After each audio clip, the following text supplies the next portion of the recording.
We're here to talk about the 3 mistakes you should avoid when starting out in commercial real estate.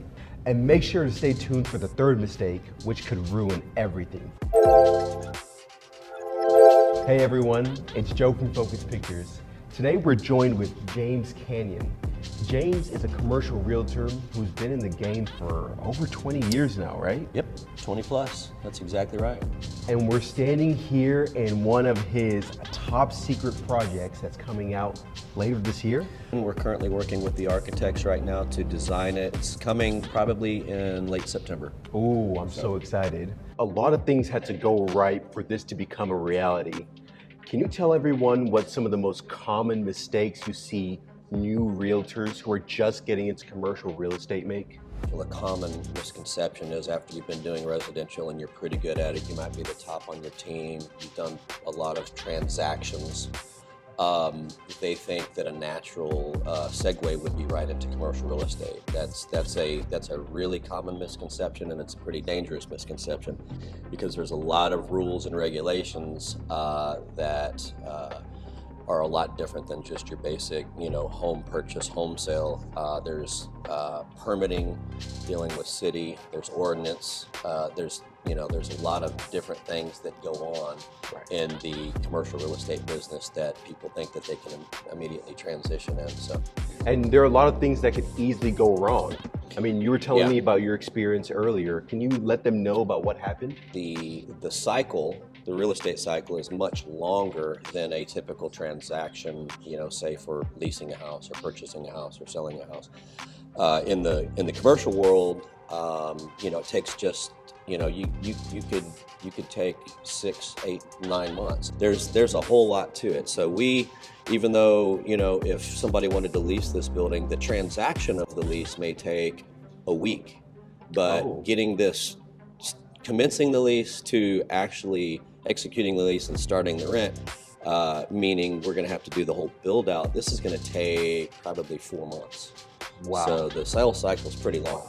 And that doesn't include the renovations that also need to be done on top of that, That's right? That's exactly right. Yeah, and things can go wrong in the renovations too. We may want to do something where, let's say, and I'm just making an example up, let's say we wanted to do,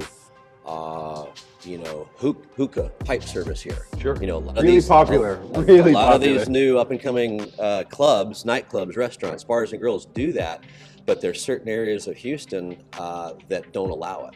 So there are zoning ordinances where they actually won't allow that. Your real estate agent needs to be more than a transactional real estate agent, because my client loves this spot. But if he found out that he wanted to do that, and then 3 months into the build, we found out we can't even offer that service because the city won't allow it, that's a huge problem. Right, a lot of time wasted at that point. That's exactly right. So now my client is probably mad at me, even though that's not my forte, but the more well-rounded you are as the commercial agent, the better off you're going to be. As a caveat, that's something that I've learned as I've been working with more and more realtors, that it's not just about the transaction. You have to also be a people person, and you have to anticipate problems before they occur. That's exactly right. You were mentioning this earlier, and I think we were kind of starting to allude to it, about the second mistake, which is not getting proper mentorship when you're first starting out in commercial real estate. Yeah, or thinking that's what you want to do and assuming that you can do it because you were a good real estate agent or something. I was fortunate that I had a father as a mentor in the business. He had already been in commercial real estate and development for many years, and so when I look back at it, and even when I started, it's like I only have him to rely on. It's like there wasn't a lot of training. The tools that are available aren't anywhere near as sophisticated or as abundant as they are in the residential world. Wow. So yeah, I didn't know that. Yeah, so I even though I got fortunate, a lot of people make some pretty critical errors that think that they can do it on their own. It's a very time-consuming job. The listing tools that you have on the residential side are far superior to the ones on the commercial side. The software that you use for listing and lead generation on the commercial side are much more expensive too. A lot of people don't realize what the operational and startup costs just to get in it. That's the first thing. So if you don't have a mentor that can help you with the complexities, and there's a lot more complexities to the contracts with amendments and all the different things that can happen in a commercial transaction. Even a simple lease gets difficult. So it's important to have a mentor. I mean, it's important to have a mentor, or if you don't do that, I even encourage my own son who, followed in my footsteps, but I said, I'm not as smart as your grandpa was, and he's retiring. So my suggestion to you, even if you want to get into this business, is get into a commercial firm that has people that are a lot smarter than you, that have already done a bunch of commercial transactions, that have the tools and the technology and the lead generation programs to give you your start. Then you're going to realize after about 2 years what a bad mistake it would have been if you had tried to do this on your own. And then once you gain that knowledge, then you can go out and maybe try to do things on your own, become a boutique firm or whatever, and maybe specialize in an asset. And what I mean by an asset is that's a different class. It's just different classes of commercial property. So an asset can be a retail space. It can be professional office buildings. It can be industrial. It can be warehouse. Those are called assets in the commercial lingo world. And so you can specialize in each subset. Yeah, that's right. And like the place we're standing in now, the people that manage this in the commercial world are commercial leasing experts. They are retail leasing experts. So this is a retail center.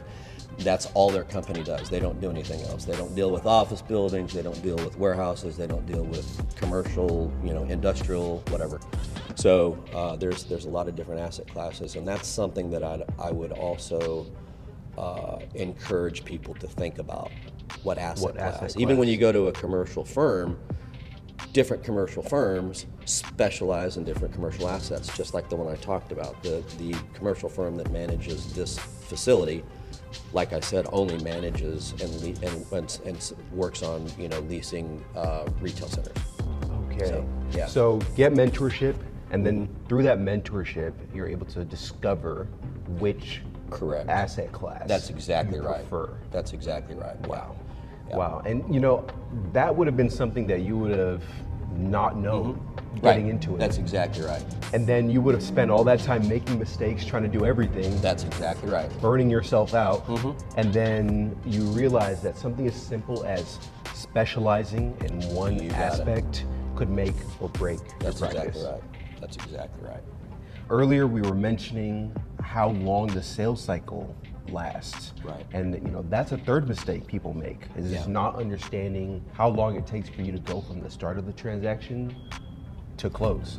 That's exactly right. And again, if you're going to do this by yourself, I encourage people to do it, but you have to pay attention to mistake number one and number two that we talked about earlier. And my guidance would be to start with a big firm first, a commercial firm, and go cut your teeth that way. But yeah, so as far as sales cycles go, if and when you do get out on your own, the sales cycle for many commercial transactions is just a lot longer. There's just so much more fact finding to do. The buildings are bigger. We're not talking about a family moving in a house here. We're talking about a company uprooting itself and moving all of its employees there and operating a business. So there's just a lot more to it. Because all these things happen, by sheer mathematics, that more things can go wrong, right? So then when things go wrong, the likelihood of the transaction ending is higher as more time goes by, and then you don't even get a payday. So yeah, the payday is long. So we're potentially talking months before you even see any money, right? That's exactly right. Yeah, you don't really get paid in this game until the end. And it's it's the same way in the residential world. You if you're representing the seller of the home, or if you're representing the buyer for that matter, you're not going to get paid literally until closing day, and literally the day before closing, something can go wrong. You've got to be prepared. That's right. You've got to be prepared. You've got to buckle down, and just don't don't spend that commission check that you think you're going to get until the day you go put it in the bank, because it can take a while. And here we are doing this video, hoping that this is going to be our next wonderful, establishment in Midtown Houston. But we are months away from getting the build out done, getting all the permits and the approvals before we even open the door. It's a fun and very rewarding thing too, because it's one thing to sell a home to somebody, to a family.